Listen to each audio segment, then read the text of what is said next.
Cobay, soy la maestra Anaí Díaz, me toca impartir la asignatura de Química 2.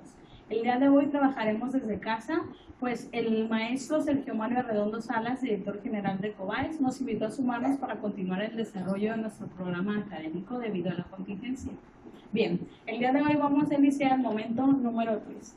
El momento número 3 corresponde al bloque número 3, que son compuestos del carbono y macromoléculas. La primera lectura habla de la configuración electrónica y la geometría molecular del carbono. El carbono es un elemento que encuentras en la tabla periódica en el periodo número 2 y en el grupo número 4 o bien 14. El carbono se representa con la letra C mayúscula y su peso atómico es de 12.01. La cantidad de electrones que tienen sus orbitales son 6, por ende su número atómico. Es el elemento que en segundo lugar más abundante se encuentra en el cuerpo humano y en el 12º lugar en la Tierra. El carbono se presenta en 3 formas alotrópicas: diamante, grafito y carbono amorfo. Nos referimos a de 3 maneras diferentes.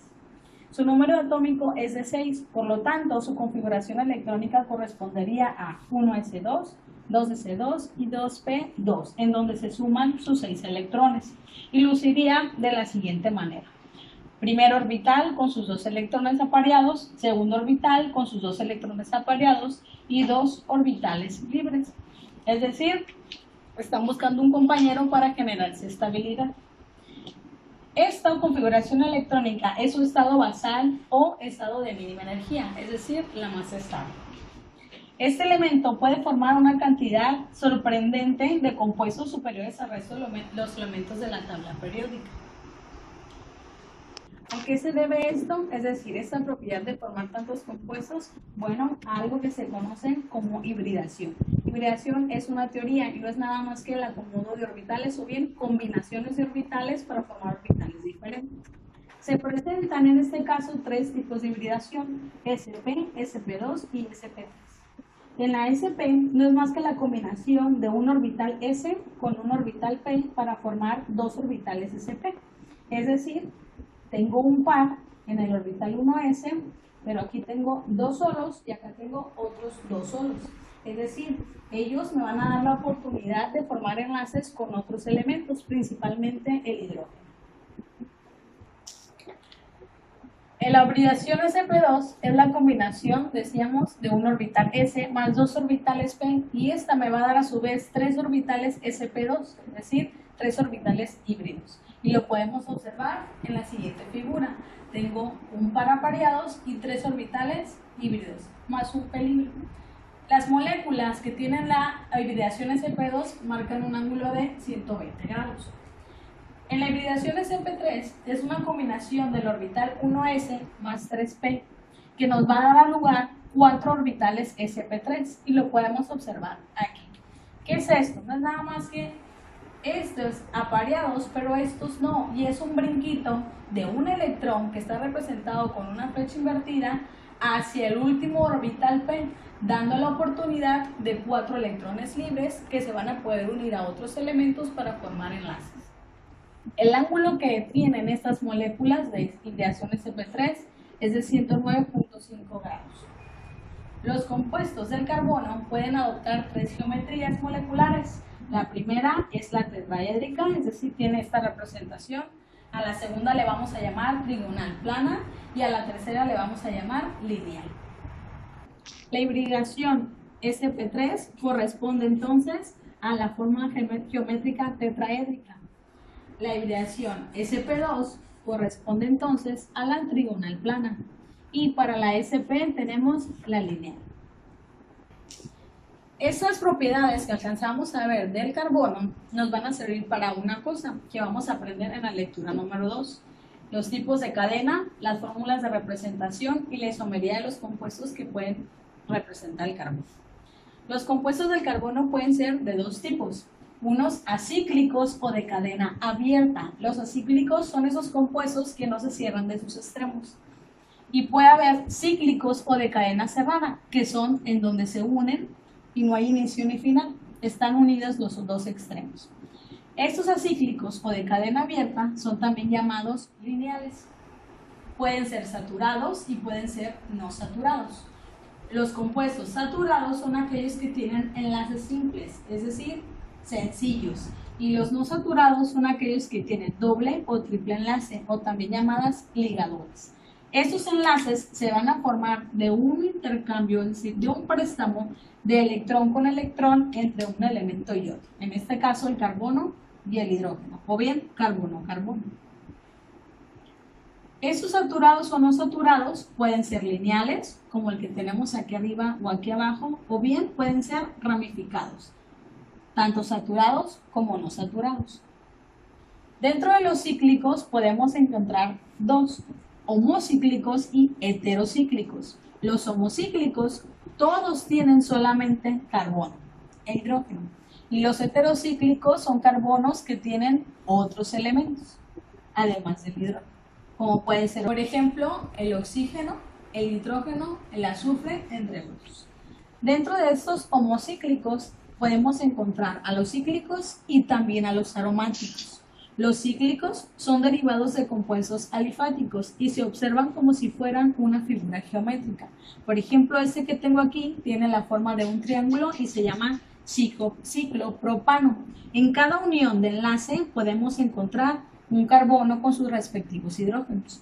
Y dentro de los aromáticos, básicamente su esqueleto lo compone el benceno.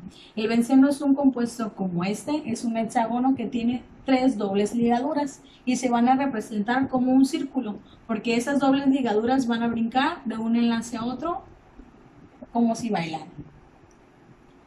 Estos también pueden ser ramificados, como el que tengo yo aquí. Aquí no hay nada más y este sí tiene a la orilla otro carbono. Este carbono se llama ramificación y todo este compuesto se llama tolueno. Y los heterocíclicos, que dijimos que eran los otros que contenían otros elementos, estos pueden ser saturados y no saturados. Ambos pueden ser lineales y ramificados. Un ejemplo sería la piridina, que además de tener el benceno, tienen al nitrógeno.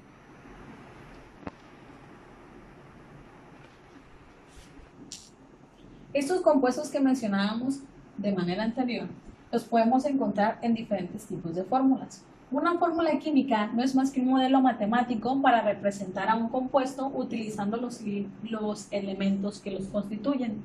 Esas fórmulas nos indican de manera cualitativa y cuantitativa qué contiene o de qué está formada ese compuesto. Las fórmulas pueden ser desarrolladas, semidesarrolladas o bien condensadas. Esas fórmulas desarrolladas nos muestran todos los enlaces que hay dentro de ella.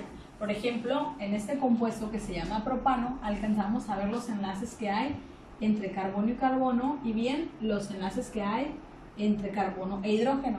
Cuántos hidrógenos tiene cada carbono y podemos apreciar sus 4 enlaces. El primer carbono tiene 3 enlaces con un hidrógeno y un cuarto un carbono. El segundo lo mismo, tiene 4 y el tercero igual que el primero, sus 4 vecinos. Dentro de la semidesarrollada nos indican los enlaces entre átomos, pero solamente carbono-carbono. Aquí ya no podemos apreciar los enlaces del hidrógeno.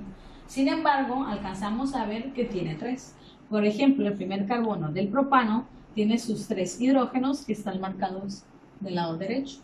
El carbono segundo o secundario tiene sus 2 hidrógenos en el centro.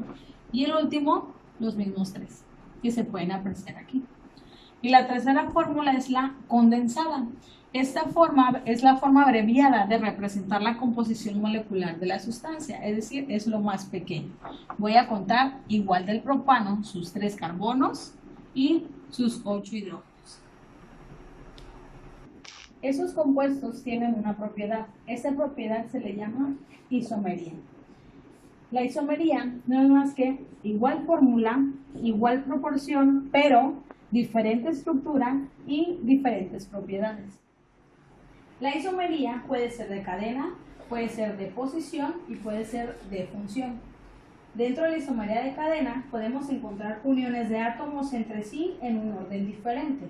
Por ejemplo, aquí yo tengo un butano, es decir, un hidrocarburo o un alcano que tiene 4 carbonos y están acomodados de manera lineal, N-butano.